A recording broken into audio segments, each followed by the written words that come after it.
Good morning, good afternoon, good evening, wherever you're watching this in the world. I hope you guys are doing okay.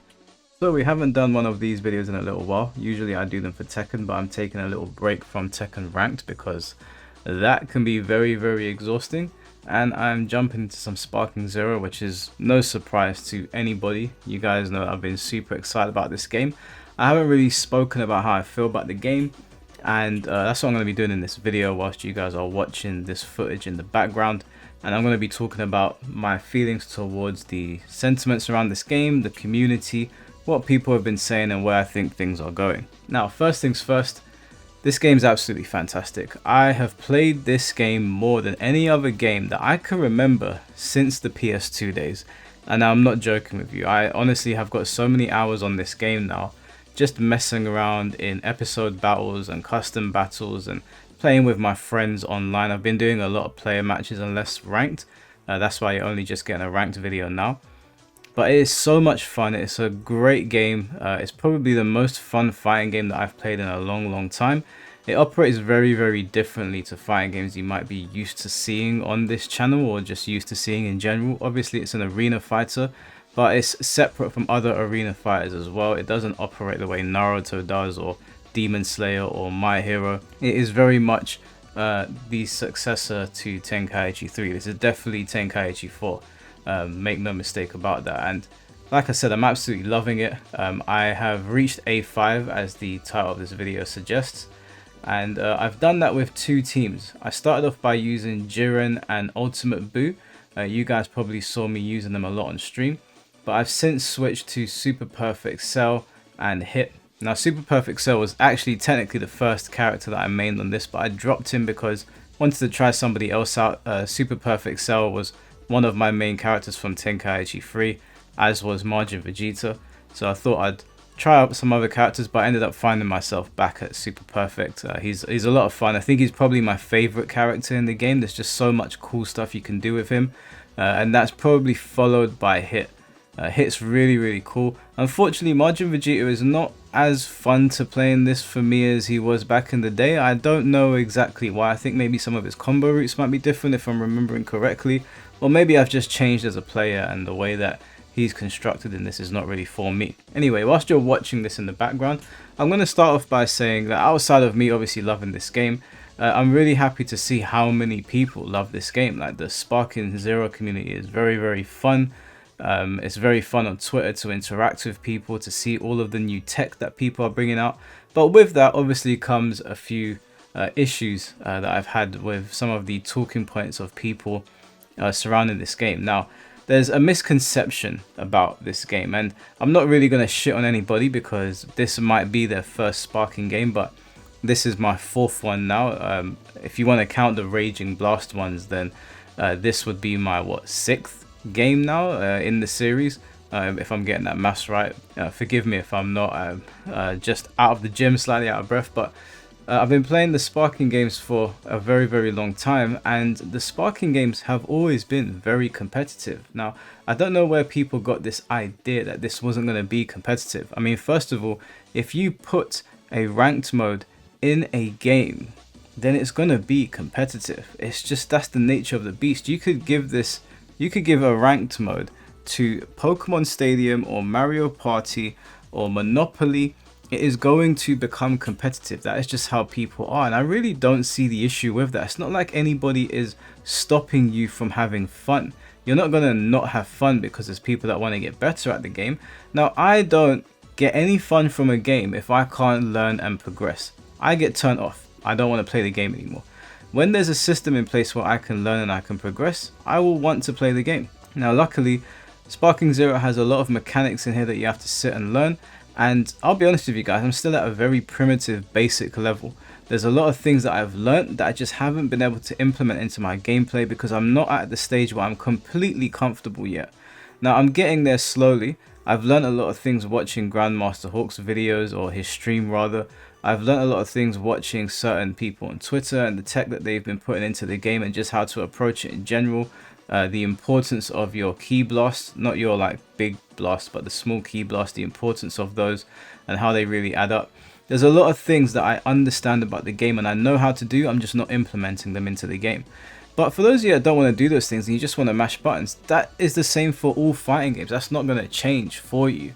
It's always going to be that way, and it doesn't matter what you're playing. So for all of you people that are saying, oh, the sweaty people are ruining it for us, I'm sorry, what do you want people to do? You want them to sit there and just stagnate? This is a fighting game, and in fighting games people strive to be better. I mean, the very theme of Dragon Ball is to push beyond your limits. It would make sense for people to want to do that, especially because this game is trying to be as lore accurate as possible, so the player base is probably going to follow suit. That is what makes sense to me. Anyway, moving away from that, I argue with people in the FGC or FGC adjacent, or people that play traditional fighting games all the time, where they're like, this is not a fighting game, and I look at the screen and I'm like, are these people okay? Like, what are they seeing that I'm not seeing? Now, you hear the term party game thrown around a lot, and whenever I ask people to explain to me there and then in the moment, because people are very quick to go on Wikipedia and look up their answers, or take time to construct an answer when they're behind the keyboard. Also, whilst I'm talking, I want you to pay attention to this rage quit here. It's a quick side note, the rage quit in this game is absolutely out of control. It is worse than Tekken. I expected that just because the player base is going to be much bigger in this game, because it's Dragon Ball, of course, and this is the Tenkaichi game that we've been waiting for years, so it's going to attract millions of people. You know, it sold 3 million copies in 24 hours. I was expecting that. I was not expecting it to the degree that we got in this game. I had 11 rage quits today. That is absolutely diabolical and shambolic on every level. Like, seriously, grow a backbone, people. I am literally using 2 characters. I am stacking the odds against myself, and I do believe the more characters that you have in this game, the better chance you have of winning. It's not as lore accurate as they made it out to be. Characters like Yajirobe, Master Roshi, these characters are very strong. I believe Master Roshi has after image strike and Yajirobe can heal himself. It's not as lore accurate as they made it out to be. You can 100% pick weaker characters in the lore and do well against somebody that is using very strong characters, because I'm very stubborn. I don't want to use loads of characters. I want to get to Z rank with just 2 characters, which is what I plan on doing, and I'm fairly confident I can do it, but I know I'm stacking the odds against myself. Having more characters on your team just makes things much easier. Anyway, aside from that, I've asked multiple people, what is a party game? What is the primary function of a party game? What makes a party game? How do you define that? And not one person has given a coherent response. Now, people give responses online. Like I said, they have they have some time to formulate their arguments behind a keyboard. But when you ask them in person, they're stumped. And I would say to everyone that's saying this is a party game, it's definitely not a party game. You can have fun with it like any other fighting game. I can have fun in a party setting with my friends on Tekken. I can do that with my friends on Street Fighter. But I don't understand how that makes it a party game. I mean, outside of episode battle and outside of custom battles, there's nothing else to do but fight in this game like other fighting games. There is nowhere else to go. Now, the game operates very differently to traditional fighting games. That doesn't make it any less of a fighting game though, it just means that it exists in a different realm. I really find it weird when people say, oh, the mechanics make it a party game. Well, I've got to say, on the basis of the mechanics, this game is super refreshing. It allows you to basically always be in the fight, which is really nice. Now, I'm not shitting on Tekken, obviously I'm a Tekken player, but if you make 2 mistakes in Tekken, you don't get to play the game really. You're stuck in a combo, you're getting sent wall to wall, and you just gotta wait until you eventually die. That's the way a lot of traditional fighting games have been. You know, you look at Marvel vs. Capcom, a game that doesn't have a DP system or anything like that, but is horribly imbalanced. And people don't really pull out the, oh, you know, they made it lore accurate argument, so there's only a few viable characters, which I would argue there are more viable characters in Sparking Zero than there are in Marvel vs. Capcom 2, based on the highest level of play. Back when I was watching MVC 2 when it was really big, and MVC 3, there were very few variations in the characters that people would pick. You'd see the same shit over and over again. Virgil, Phoenix for MVC 2, Sentinel, Storm and Magneto was a team that was spammed everywhere. You might get Cyclops here and there. So for people that are saying, oh, there's not a lot of character variety in the game, those people clearly haven't played this game. Although you do run into the usual suspects online, because there are dominant characters in this game, like you're seeing one on the screen right now, I think, if my audio links up with the footage, is Yajirobe. Yajirobe is ridiculous in this game, and we've just gotten word that he is going to face an adjustment. And I'm not one that is gonna throw around, oh, let's balance this, let's balance that, but Yajirobe is actually ridiculous, and it makes the game unfun. The things that I would change on him is I would take away 1 bar of health, and I would limit his Senzu beans. I don't think they should be limitless or unlimited. It's kind of ridiculous, but people that are saying it's a party game, it makes no sense. Now, a party game is like Mario Party. They have loads of mini games that you play in a party format. A party game would be Pokemon Stadium in the mini games section, where you play a series of mini games.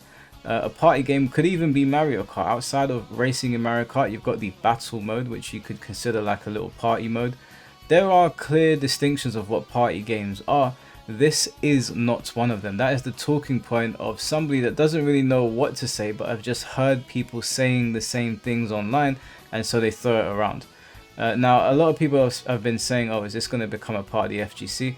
I don't think it will. I don't think it has to. It's got a gigantic player base and it can do its own thing. If it does, that's great. You know, we'll see it at EVO. It'll be fun. If it's not, then, you know, no skin off the back of Sparking Zero. It's going to be just fine on its own. But just to address that, this is no party game. This is very much a fighting game. It's just a fighting game that people are unfamiliar with. And again, like I was saying, it allows you to stay in the fight. If you can read your opponent, you can kill your opponent very quickly in this. But that is purely based off of hard reads. You cannot just trap somebody in a combo where they make one mistake and then they're dead. There are situations that are much more harder to deal with than others, but it's very much you are in the fight. If you've got 1 HP left, if you read your opponent effectively and correctly, you can bring it back. You don't have to worry about chip damage or anything like that killing you. It's literally down to how you're reading them, parries, counters, whatever they call them in this game, which is really refreshing. The fights always feel like they can go any way. Now, there are things in this game that are lacking, obviously. The story mode is lacking. I was not going into this expecting a Kakarot level story mode.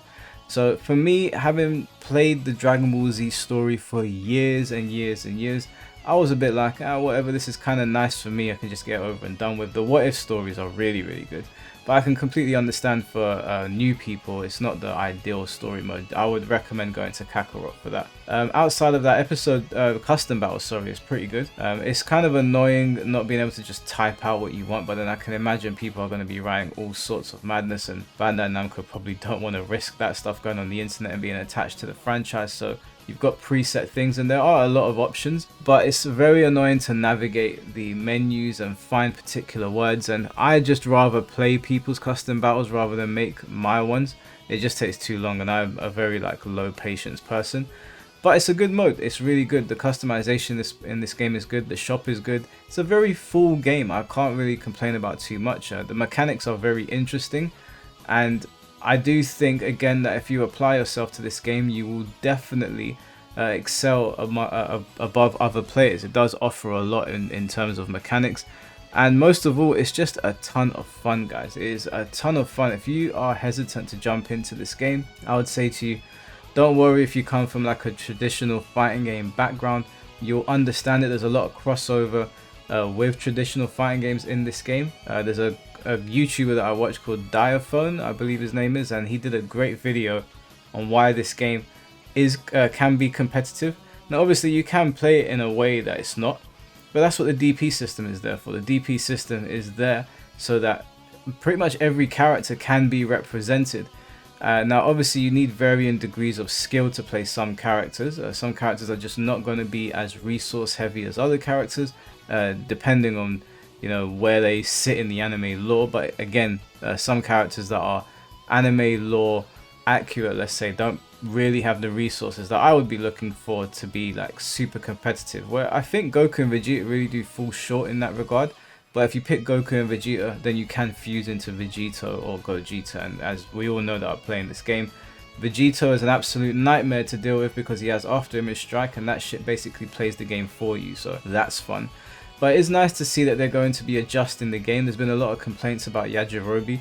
Rightfully so, the character is ridiculous. There's been complaints about other characters like Vegito, for example. Now, I don't particularly want them to nerf things too much. I think they should probably look at the DP system when characters are too powerful or too weak. For example, Yajirobe, you could argue that you can keep him the same way, but maybe give him more DP so that it's not a thing where you can just tack Yajirobe onto the end of your team to get a free win, because that's what it feels like sometimes. He has infinite Senzu beans, so if you knock him away, he'll eat them very quickly and he'll get all his health back. Not even a portion, he'll get his health back, and it's a bit like, this is not fun, this is kind of lame, and it does feel like cheating. I'd go as far as to say it feels like cheating. It's worse than the after image strike situation. I've come up with some ways to deal with after image strike. It's still not ideal because you essentially can't really melee your opponent for 15 seconds, which is ridiculous. They should decrease that time, but that's neither here nor there. All in all, this is a fantastic game. I'm having so much fun on it. I'm going for that Z rank. I believe I can get it. Even though I'm only playing 2 characters and I'm being stubborn, I think I can do it. I haven't really encountered any 2-man teams. Everyone's got at least 3 characters, and everybody's saying to me, Mike, just put another character on your team. No, I don't want to. I don't like playing loads of characters. People know that about me in fighting games. I pick 1 or 2 characters and then I'll go from there, and that's how I'm going to play Sparking. It'll cost me matches against people that maybe shouldn't be beating me, but that's my own decision. You know, so be it. All in all, I'm very excited to see where this game is going to go. I do think we're going to continue to get updates based on the sales figures. It's nice to see they're willing to adjust characters, even though they said that this is not going to be treated the way traditional fighting games are. And that's completely fine. But I do think if something is too powerful and it's ruining the fun, or it's too weak and the character's not viable at all, which so far there doesn't seem to be a single character like that in this game, which is really good news. The vanishing battles are really lame, I gotta say. They completely destroy the pace of the game. I would like them to tighten the window on that, so the execution on it is as difficult as the parries, I believe, or the hard counters, whatever they're called. I would like them to tighten that, because it really does ruin the pace of the game. I absolutely hate it. The first time you see it, you're like, oh, this is kind of funny, this reminds me of the old days, but I do think there needs to be adjustments there. It's just not fun. It's so easy to do. Anyone can do it. You kind of flop it sometimes online because of the delay. It's not got rollback, it's got a delay based netcode, and it does work really, really well. But it can cause some minor issues every now and then. But for the most part, I'd say this is as good as it's going to get on an arena fighter for now. And I'd say this is the best modern arena fighter by far.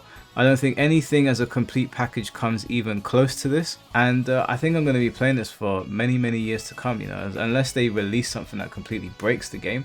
In its current form, I can't see me being like, yeah, I'm done with this game. I know I might have said that about Tekken or Street Fighter before, but I just think they've done such a fantastic job here, and I'm having so much fun on it, and I can't wait to see what other characters come out. I hope you Super 17 players get your character. I'm really hoping for some Dragon Ball Heroes characters. I really think they'll breathe new life into the game. This isn't a spoiler because everybody has seen it at this point, but I do think they should make Gohan Black a playable character. I thought that inclusion in the What If story was absolutely fantastic.